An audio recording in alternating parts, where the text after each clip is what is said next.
உலகத்துல இல்லாத ஒரு புனிதமான தொழில்னா அது நெட்வொர்க் மார்க்கெட்டிங் தான் சார்.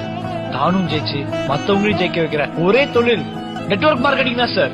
எத்தனையோ ஹவுஸ் ஒய்ஃப் அவங்க கிடைக்கிற கொஞ்ச நேரத்துல நெட்வொர்க் மார்க்கெட்டிங்க பண்ணி எவ்வளவோ சம்பாரிச்சு வாழ்க்கையில சந்தோஷமா இருக்காங்க.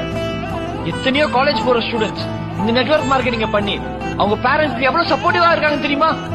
ஒரு சேல் பண்ணணும்னா கவர்மெண்ட் கட்ட வேண்டிய வரி போக பேலன்ஸ் தான் சார் பே அவுட் கமிஷன் ஆவாங்க.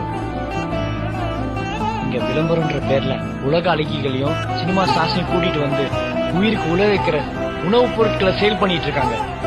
நாங்க என்ன அப்படியே சார் பண்றோம்? வாய்வெளி விளம்பரம் மூலியமா மக்கள் நேரடியா சந்திச்சு நாங்க சேல் பண்ணிட்டு இருக்கோம் சார்.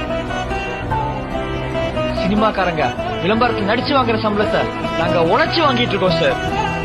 இந்த பிசினஸ் லீகலா எத்திக்கலா ஹலாலான முறையில பண்ணிட்டு இருக்கோம் சார். மோர தெரு தெருவா கூவி கூவி வித்தாலும் யாரும் வாங்க மாட்டாங்க. ஏன்னா அது நல்ல பொருள். சாராயத்தை மூடி மறைச்சு வித்தாலும் வாங்கிடுவாங்க. ஏன்னா அது கெட்ட பொருள். நல்ல பொருள் மக்கள்கிட்ட போய் சேர்றதுக்கு நாளாகும் சார். ஆனா நினைச்சு நிற்கும். அதே மாதிரிதான் இந்த நெட்வொர்க் மார்க்கெட்டிங்கும்.